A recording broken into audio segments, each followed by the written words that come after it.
Ilizwana elisateketayo lika-Amamkele Mpetha ngoDisemba isiphuma kuye. NgoMvulo umhla wama-27 litshone emini kumakhulu wakhe ngethuba iphume nje umzuzwana ukuya kulahla inapukeni ezijulwayo kwindlu yangasese. Xa ndibuya ndabuya ke ngasese. Buya kwam khange ndihoye uba akekho kulaa ndawo. Ndabuya ndaplaga amanzi ndingumntu ozomlungiselela ukutya kwakusasa ekuseni since bengakatyi. Ndithe xa ndimkhwazayo kuba sizohamba siye endlini ekhitshini siyotya, andambona apha phandle. Ndangena ke emakamereni zindlini zonke ndimkhwaza. Ungumntu ke oyithi xa mkhwaza asabele nobundawoni. Khange asabele. Unyanzeleke ukuba kutyalwe izinja zamapolisa ezijoja umkhondo ukuze ufumaneke kulo mfula umzimba ka-Amamkele, nto leyo enconywayo lusapho. Qale ngoLwesibini amapolisa afika futhi imoto bezintathu. Kwafika nenja akhangelwa kwancanywa athi azaphinda abuye kusasa, aphinda abuya nyani nakusasa aphinda akhangela. Umuntu ke ngoku uzofunyanwa ngoLosine azambone sekufike nenja, inja nangeyamini yayikhona.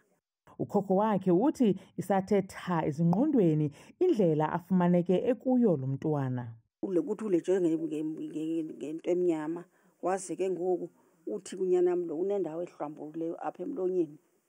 Apha unendawo exobukileyo caba akazi noba bononkala na xa ephuma phaa emanzini. Kodwa apha esiswini akahluthanga njengamntu asemanzini. Akazi ke ngoku ewucabanga uba mhlawumbi ujulwe ekuseni nentamo uthi lo ebeyile intamo umntwana ibujijeka.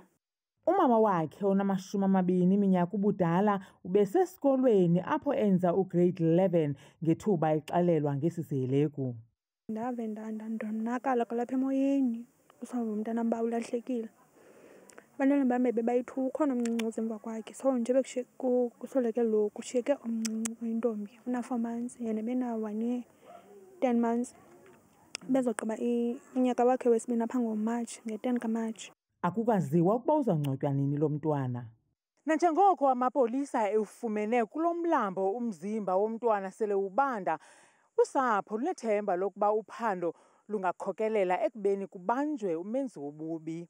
Kundaba zethu kuChannel 163 oziphathelwa yiNewsroom Africa, ndinguNtsiki Noyiya kunomcamba engqeleni.